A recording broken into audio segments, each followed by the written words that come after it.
I never thought a single photograph could blow my life apart, until my teenage son slid one across the kitchen table and whispered, "Mom, I didn't know how else to tell you." The picture showed my ex-husband, Mark, in a gray linen suit, grinning under a rustic gazebo. His bride, my bride in White Nightmare, was Grace Harper, my college roommate, confidant, and the woman who'd sworn she'd always have my back. My heart jackknifed so hard I gripped the countertop to stay upright. I'm Valerie Donovan, 41, high school guidance counselor, and newly single after a divorce that sand-blasted my self-esteem. Mark and I had split 2 years earlier when his gambling relapse cratered our finances and my trust. He moved from New Jersey to North Carolina to get clean and start over. We shared custody of our 15-year-old son, Tyler. Mark's visits were sporadic, but I clung to the hope he'd show up for the important stuff. Grace, she was my ride or die. She babysat Tyler so I could finish grad school, celebrated my promotions with cheap Prosecco, and FaceTimed me through every meltdown post-divorce. Sure, she'd been a little distant lately, missed calls, late replies, but I chalked it up to her high-pressure marketing job. Nothing registered as betrayal because, well, who checks the locks when home feels safe? Now the locks were gone, doors blown off the hinges. I stared at the photo, Mark and Grace clasping hands like they'd never broken a single promise, white rose petals swirling around them. Tyler's cheeks flushed. He pushed his shaggy hair from his eyes. "Dad said he'd tell you himself." "Tell me," my voice sounded far away, like it belonged to another woman. "Tell me he married my best friend." Tyler winced. They made it a surprise ceremony. I was best man and ring bearer and witness. His words tumbled out, equal parts guilt and confusion. I felt weird, but Dad said you two hadn't talked in forever, and Grace promised they'd call you after the honeymoon. Grace promised, my breath hitched. I remembered the last text she'd sent, "Miss your face, let's catch up soon." Beneath that bubbly veneer, she'd been choosing a wedding dress. I pulled out a chair before my legs buckled. "Ty, you did nothing wrong." My voice shook, but I kept it steady for him. "This is on them." He nodded, eyes glossy. "Dad said you'd be happy for him, that you were totally over it. But are you okay?" His voice cracked on the last word. I forced a smile that probably looked like a grimace. "I will be." Inside, molten anger pooled with heartbreak, ready to erupt. But Tyler had already been weaponized once, standing at that altar, so I swallowed my rage. Looking back now, I see how slick betrayal can be. Red flags flapped all year. Grace asking about Mark's sobriety progress for a friend. Mark suddenly texting that Tyler's spring break would be extra special. Grace sending me a cryptic selfie in a bridal boutique, helping a coworker choose gowns. I laughed it off, applauding her busy life, never suspecting she was planning mine without me. That night, after Tyler retreated to his room with headphones and heartbreak, I poured cheap wine into a mug and stared at my phone. 2 new messages blinked. "Grace, Val, please call me, I love you." "Mark, we need to talk. Family first, okay." Family first. The hypocrisy punched me in the gut. I powered my phone off. No way was I giving them the courtesy of calm conversation. They detonated a bomb. They could wait in the fallout. Sleep was a joke. Every time I closed my eyes, memories flickered. Grace coaching me through labor pains while Mark held my hand. Grace dragging Mark onto the dance floor at our 10th anniversary party. Grace crying with me when Mark's casino debt surfaced. All scenes rewritten now, every hug, every tear, a rehearsal for her wedding day. At 2 a.m., I yanked open my laptop and typed an email with subject line, "Explain now." But my fingers froze. What good would it do? They'd already chosen their truth. Instead, I opened a blank document and poured out venom. "Dear Grace, congratulations on the husband you stole. I hope betrayal looks good on you." I didn't send it. Saving the draft felt like locking anger in a jar, contained but humming. Morning light slashed through the blinds. I slapped concealer over puffy eyes and drove Tyler to school, pretending normalcy. He stared out the window, earbuds in, silence heavy. As he stepped out, I squeezed his shoulder. "We'll get through this," I promised. He nodded, but his eyes held the same question echoing in my own: how? At work, I counseled freshmen about study habits while battling an urge to scream. During lunch, my colleague Dana noticed my trembling hands. "Val, you're shaking. Everything okay?" I nearly spilled the secret right there, but held back. This story was Tyler's too. After school, I found Tyler curled on the couch, scrolling. He showed me Mark's latest text. "Honeymoon pics coming soon?" Tyler scowled. "Seriously, he thinks sharing selfies fixes this." I sat beside him. "Boundaries start now. You and I decide what's acceptable." Tyler exhaled. "Can we block them for a bit?" My heart ached, but I nodded. "We mute notifications, focus on us." That evening, I finally answered Grace's voicemail. Her voice trembled with rehearsed remorse. "Val, I'm so sorry, it just happened. Mark was lonely, I was lonely. We planned to tell you after the wedding, but—" She trailed off, waiting for absolution through the speaker. I hung up. Because this wasn't a Hallmark mix-up. It was betrayal by the two people I loved most. And it was only phase one of the emotional spiral. Next came the confrontation, when secrets would crack wide open and my son would see how adults can shatter trust faster than glass. But that's tomorrow's storm. Tonight, I lay awake counting the pieces of my life, wondering how many would still fit together when the sun rose again. Morning came like a slap. I brewed coffee so strong it could strip paint and pace the kitchen, rehearsing what I'd say when I finally picked up Grace's call.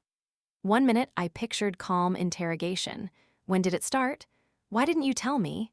The next, I imagined screaming until windows rattled. Neither seemed right with Tyler under the same roof. He shuffled in, hoodie up. "Any new messages?" he asked, voice flat. I shook my head. "Muted for now, remember?"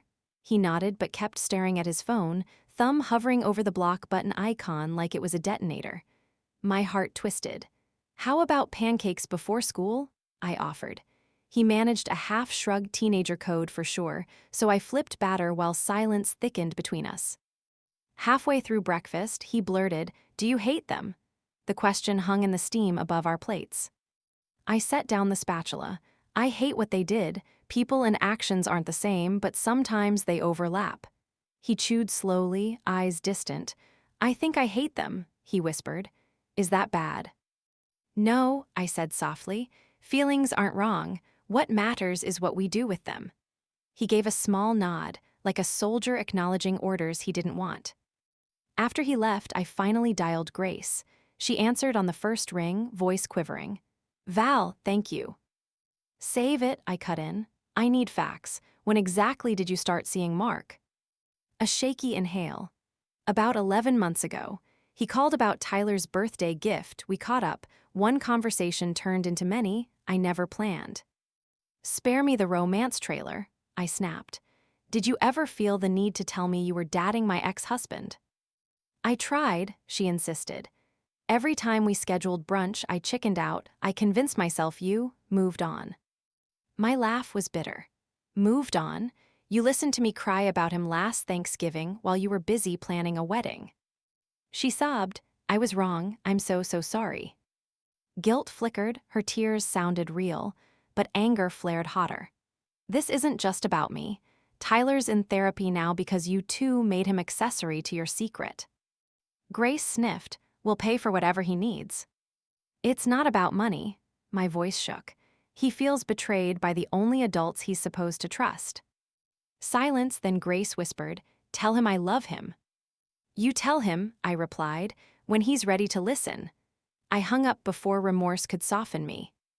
Next hurdle, Mark. I called after ensuring Tyler was still at school. He answered with faux cheer. "Val, finally. Listen about Sunday flights." "Cut the small talk. You blindsided your son. Explain." He sighed, tone shifting to defensive. "I wanted to tell you, but you're always intense. I figured a clean break was better." I gripped the counter till my knuckles whitened. "A clean break? There's no clean way to marry your ex-wife's best friend in secret." He went quiet, then muttered, "Grace made me feel understood. You and I were over." "That's not an excuse to ambush Tyler," I nearly shouted. "He thinks love equals betrayal now." Mark's voice cracked. What do you want from me? Two things, I said, steadying my breathing. First, you apologize to Tyler in person, no excuses, no blame shifting. Second, until his therapist says otherwise, visits are day only here, supervised by me. He started to protest. I cut him off. Non-negotiable. You broke trust, you rebuild it on our turf. After a beat, he exhaled. Fine, I'll drive up Friday. When Tyler got home, I shared the plan. He looked wary but relieved. He better actually say sorry, he muttered.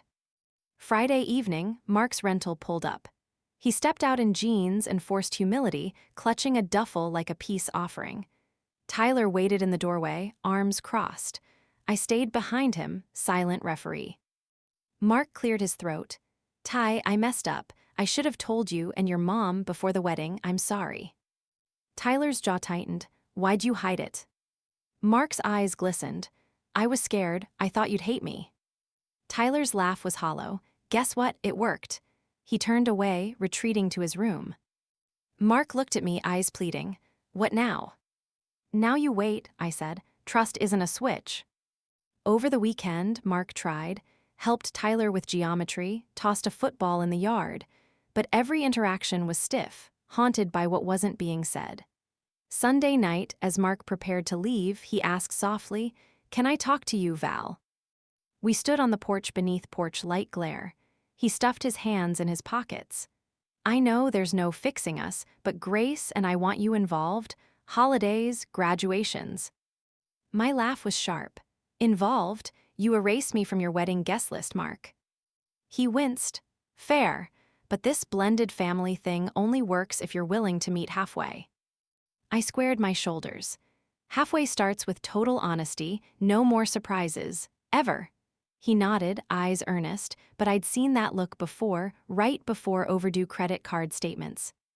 After he drove off, Tyler emerged from behind the curtain. Do you think he means it? He asked. I think people can change, I said, though uncertainty gnawed. But we watch actions, not words. He nodded slowly. Okay. As I locked the door, my phone buzzed Grace again. This time, I opened the message. For Tyler's next visit, maybe a mediator, I'll stay away if that helps. It wasn't absolution, but it was a boundary I could work with. Looking back now, I see this weekend was the real beginning of the emotional spiral, not the photo bombshell. Because betrayal sliced deep but rebuilding, that's where the real pain lives. In forced small talk, awkward football passes, and deciding every day whether hope is worth the risk of another shatter. And I had no idea the next shatter was already on its way. Packaged in a legal envelope with my name spelled wrong, and a demand I never saw coming. The week that followed felt like I was stuck on a roller coaster with the safety bar loose. Every morning I woke to a fresh ping on my phone, Mark's tepid text about coordinating schedules, Grace's half-hearted apologies, Tyler's silent presence at the breakfast table. I tried to keep routine. Lunch with girlfriends, afternoon counseling sessions, grading college application essays at school. But the moment I stepped into my empty living room, the walls seemed to close in with unspoken secrets. On Tuesday night, Tyler knocked on my bedroom door at 9 p.m. Mom, can we talk? His voice was small, vulnerable, my 13-year-old sounding like the broken man I once loved. I turned off my reading lamp and patted the bed. He sat beside me, clutching his phone. I talked to Dr. Patel today, he said. She wants both parents to sign a family trust agreement. Something about making sure there's no more sneaky stuff. He tapped the note in his notes app. I don't know if I can do more secrets. I wrapped an arm around him. You're right, no more secrets. My throat tightened. We'll sign whatever she suggests, and everyone has to stick to it. He gave a half smile, relief and fatigue mingled in his eyes. That same night, Grace showed up unexpectedly on my doorstep. I froze, no warning, no text beforehand. She held a bouquet of daisies, her eyes red-rimmed. I don't know, I need to see you. I let her in out of habit, stubborn loyalty to old bonds, but I stood by the hallway closet, arms crossed. Grace cleared her throat. I talked to Mark. He agrees no weddings, no overnight stays, no surprises. Dr. Patel's plan is our plan. She placed the flowers on my kitchen counter. I know it's not enough. Not enough, I echoed. You too hijacked our son's childhood. You can't fix that with flowers. Tears slipped down her cheeks. I get it, I'm sorry, truly. I wanted to tell you, but every time I tried, I chickened out. Then we just slipped further. I took a deep breath. Fine, here. What's next? You stay away from our house. All communication goes through me via email. If you need to talk to me, request a meeting. No more ambushes. Grace nodded, relief and apprehension flickering across her face. Okay, she lingered. Do you ever think we could, I don't know, be friends again? I met her gaze, the years of laughter and tears warring with the sharp sting of betrayal. Maybe someday, I said slowly, but not now. She left without another word. I exhaled, the tension easing like a held breath finally released, but relief was fleeting. As I turned, my phone vibrated. A notification from the family group chat marked "Family, no secrets." Mark had posted, "Let's all commit to healing. Love, M." My heart sank. Healing, his favorite weasel word to smooth over wreckage. I deleted the message, feeling the distance between us stretch wider than any text. Thursday brought the first official family trust signing. We met at Dr. Patel's office, a small conference room with a round table, tissues on the desk, a box of markers for Tyler's art therapy. Mark arrived 10 minutes late, looking ashen. Grace was on his arm, support, or co-conspirator, it was hard to tell. Dr. Patel read aloud. All parties agree to full transparency. Overnight stays are suspended until further review. Scheduling changes require 72-hour notice to both parents, no secret weddings, and written apologies for past actions to be shared with Tyler. She passed copies around. We signed, initialed each page. When we finished, Mark exhaled like he'd held his breath. "Thank you," he murmured, glancing at me, but his eyes wavered. Grace dabbed her eyes with a tissue. Tyler simply folded the paper, sliding it into his backpack, gaze fixed on the floor. That night, I dared hope we might reset. But 2 hours later, my phone buzzed. Grace had tagged me in an Instagram story, a filtered image of petals and an engagement ring emoji. No names, but everyone would understand. I felt my blood run cold. Even the shadow of a wink on social media felt like acid on a wound. I looked across the dark room at Tyler, asleep under his covers. He deserved better than adults who proclaimed trust by day and plotted behind each other's backs by night. I opened my laptop and drafted an urgent message to Carla, my lawyer. Mark's breaking the agreement, social media betrayal. Need advice. By morning, Carla had responded. Document everything. Email him a cease and desist regarding any public reference to our family. We'll file contempt if needed. The language felt harsh, but I needed teeth, not kindness. That Saturday, Tyler woke to find me packing a weekend survival kit, board games, his favorite snacks, new sketchpads.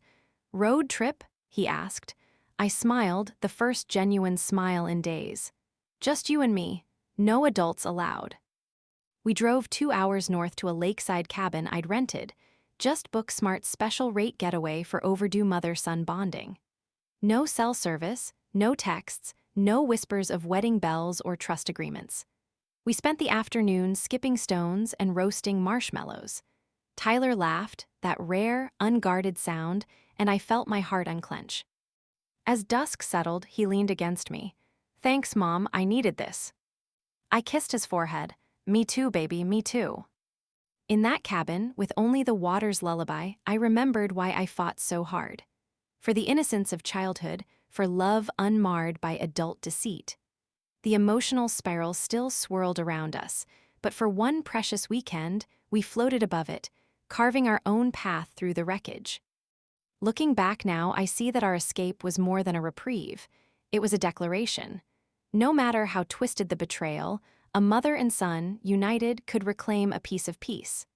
And that truth, hard won, fragile, luminous, would guide us through the final storms still ahead. After our cabin weekend, I thought we'd broken the worst of the tension, but life doesn't hand out neat happily ever afters. Monday morning, I drove Tyler back to school feeling a flicker of hope until I saw the dreaded red notice on my phone from Mark. Need to discuss Tyler's summer schedule. Call me ASAP. My hands shook so badly I pulled over, heart hammering. Summer schedule meant he was still pushing his agenda. No rest for the betrayed. I spent the day in a daze, fielding emails from Carla about contempt motions and juggling parent-teacher conferences. By afternoon, my head pounded. I called Grace on a whim. Maybe if I heard her voice, I'd find clarity. Instead, I got voicemail. "Grace, call me. Now." I ended the call and realized something ugly. I was turning into one of those frantic exes I used to pity. That night, Tyler came home with a flyer for the senior beach trip, an expensive all-weekend excursion his classmates planned. He'd dreamed of it since January. But with the family drama, he looked at the flyer like it was a grenade. "Mom, I don't know if I should sign up," he said, voice small. "Dad and Grace offered to pay, but I don't want their money." My chest tightened. Another lost opportunity because of their betrayal. I kneeled to meet his eyes. "You deserve to go. We'll cover your part. This should be about fun, not who pays." He managed a grateful smile, but didn't sparkle with excitement. I hated how much damage two people's lies could do. Thursday after school, Carla emailed an update. Mark had filed a counter-petition claiming I was alienating him from Tyler. I read the legalese, stomach twisting, alienation. They were weaponizing my boundaries as parental alienation. Rage and dread surged. I wasn't the villain, but the court might see my protective measures as overreach. The spiral tightened around me again, between legal threats and Mark's slippery blame game. Friday, I dropped Tyler at basketball practice and wrecked the car pulling away, slamming the steering wheel. "Seriously?" I yelled at the empty lot. The adrenaline crash left me sobbing in the driver's seat. I thought, I can't do this alone. That weekend, I called in reinforcements, my sister Elise and our mom. We gathered at my house Saturday morning, 3 generations of women united by heartbreak and love for Tyler. I poured out the latest, petitions, beach trip money, countersuits.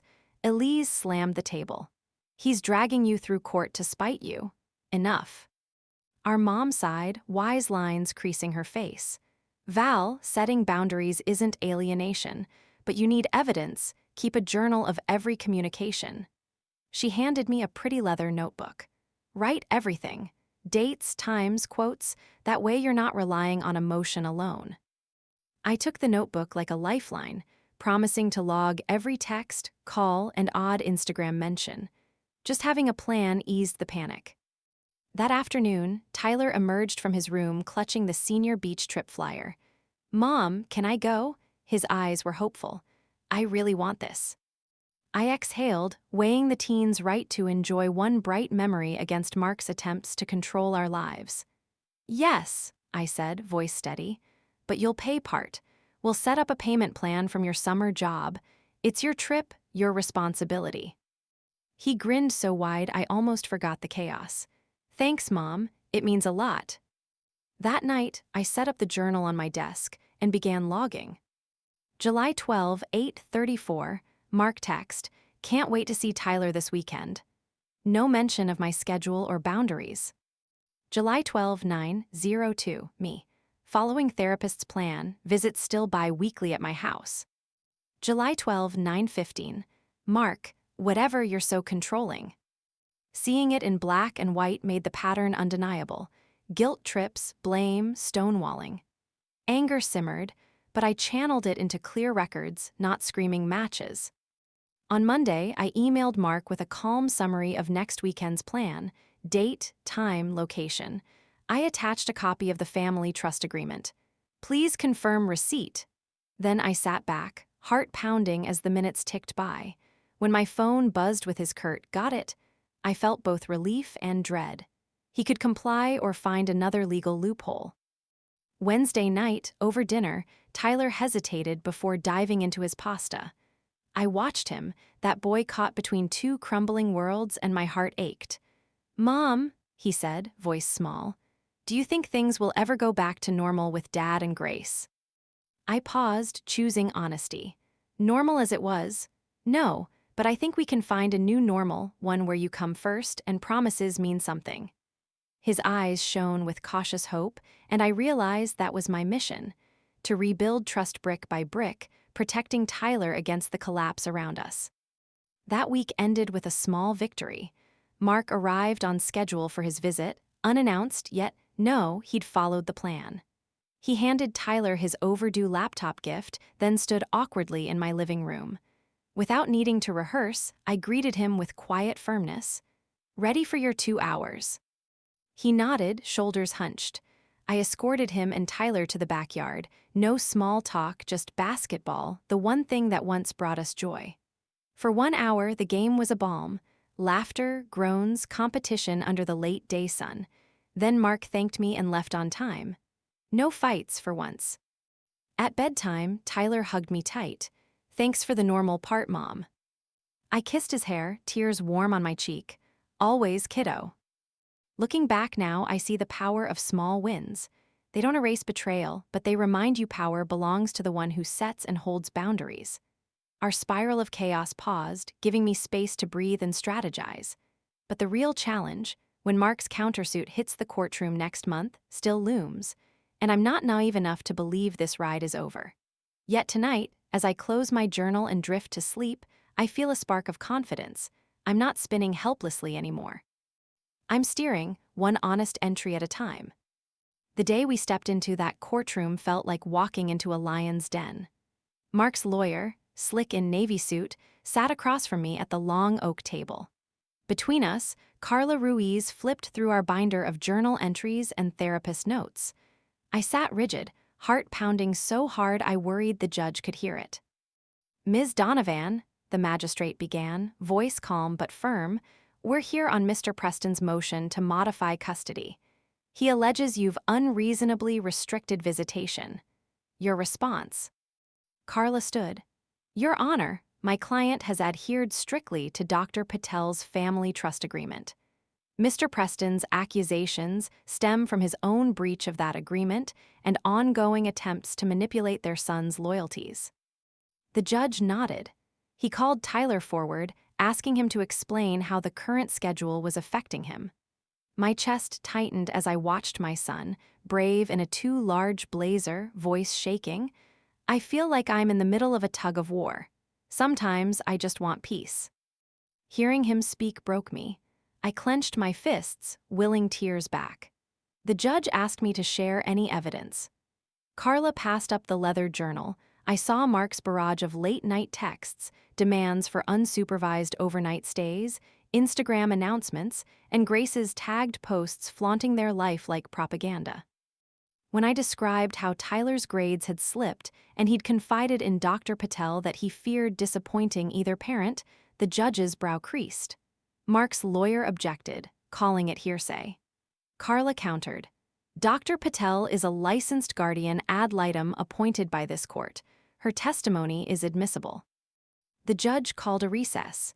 In the hallway, I found Tyler leaning against the wall, eyes red. "Mom, I'm sorry I messed up at that family tree project," he whispered. I hugged him fiercely. "It wasn't your fault, baby. This is on them." Back inside, Mark rose to speak. His voice sounded hollow. "Your Honor, I love my son and want more time with him. If I can't take him on vacations, on overnight trips, I can only see him Saturdays, and that's not enough." I realized then that Mark's true goal was control, custody as leverage to force acceptance of his new normal. My pulse spiked. I imagined Tyler living with Grace every other weekend, a stranger wearing my friend's face. Carla presented Dr. Patel's affidavit next, detailing Tyler's anxiety, his need for consistency, and her recommendation that any custody changes occur only after at least 6 months of stable adherence to the current plan. The judge glanced at Mark, then at me. Finally, he spoke. "I will issue a temporary order maintaining the existing schedule and requiring all parties to attend 6 more counseling sessions. Any modification request after that will require clear evidence of the child's best interest." A murmur went through the gallery. I exhaled a breath I didn't know I'd been holding. Tyler ran over and slipped into my arms. Mark looked stricken but nodded grudgingly. That evening, back in my quiet kitchen, Tyler leaned against the counter and said, "Thanks for fighting for me, Mom." I kissed his forehead. "Always, sweetie, always." But relief was fleeting. 2 days later, I discovered Grace had posted a vague Instagram story. A sunrise over North Carolina with the caption, "New beginnings," tagged with a broken heart emoji. No names, but the message was clear. Her life was still centered on Mark's world, not Tyler. I knew I had to armor up again. I drafted a text to Grace.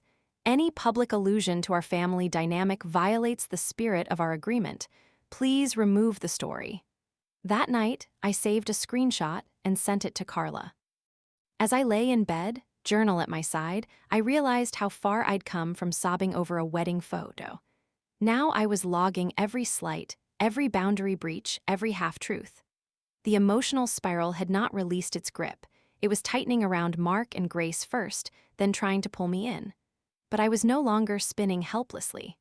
I was keeping score, building a fortress of evidence around my son's well-being. Looking back now, I see that fighting in court was only Act 3 of our saga.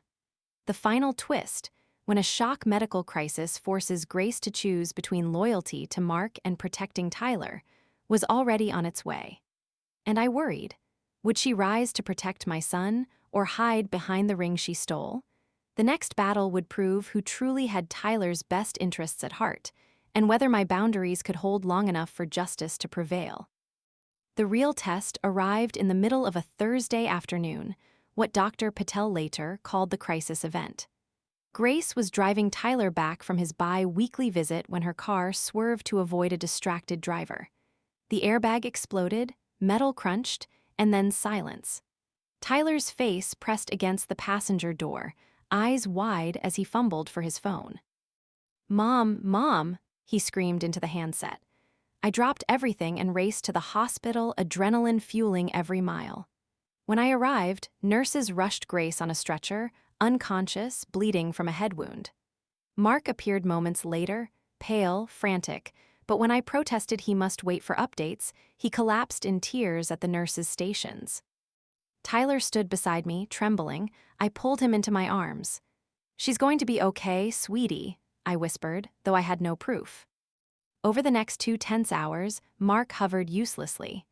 Grace was in surgery for a fractured skull and a concussion. The surgeon emerged, warning she'd need full rest and close monitoring for at least 2 weeks. Mark stared at the floor. His world had collapsed entirely. I guided Tyler into a quiet family room. He clung to me. "Mom, is Grace going to die?" His voice quivered. I swallowed hard. "She's a fighter, but right now, you and I are family." When Grace came out of recovery, groggy and disoriented, her eyes sought mine. Mark knelt, offering her hand. She shook her head, tears leaking out. "Not him," she whispered. You go. Tyler needs you." Mark's face crumpled. He tried to argue, but Grace held up a shaky finger. "He needs stability. Val's been there for him. I trust her." Then she looked at me, gratitude and shame mingling in her gaze. "I'm so sorry." That night, I slept in the guest chair by her hospital bed. Grace drifted in and out of sleep. Whenever she woke, I fed her water and reminded her Tyler was safe. At one point, she whispered, "I don't deserve your mercy." I shook my head. Everyone deserves grace, especially after they crash. 2 weeks later, Grace's release was bittersweet. She was weak, on strict bed rest, unable to drive or even climb stairs. She moved into my spare bedroom under a formal arrangement. She'd follow all custody rules, no unsupervised visits, and help fund Tyler's therapy as restitution. Mark, still reeling from guilt, agreed without protest. Tyler hugged Grace goodbye as she returned to my house. He lingered, then turned to me. "Thank you for being here," he whispered, "and for letting Grace stay." I ruffled his hair. Family isn't just blood, it's who shows up when you crash. In the weeks that followed, Grace made good on her promise. She coordinated her work so I could drive Tyler to school on his weekend. She cooked meals for us, and she checked in with Dr. Patel every other day. Mark attended addiction support meetings and kept hands off scheduling. He let boundaries protect his son. On Thanksgiving, the four of us sat around my dining table. Grace brought the green beans, Mark toasted Tyler's progress in school, and Tyler thanked both of us, his eyes clear and bright. I recalled the wedding photo that started it all, and I realized how far we'd come. Looking back now, I see the true twist wasn't the betrayal. It was Grace in the aftermath of a crash. Grace could have fled to protect herself, but instead she chose loyalty to our son over her loyalty to Mark. Mark could have fought for control, but instead he surrendered to what matters most. And I learned that forgiveness isn't a single act. It's a series of choices to protect innocence and rebuild trust, even when every instinct screams to guard your heart. Some lessons cost you everything you thought was precious. But in the wreckage, we found a new foundation, one built on honesty, accountability, and the stubborn belief that family can survive even the worst crashes. And for Tyler, that new definition of family means love without betrayal and mercy without forgetting.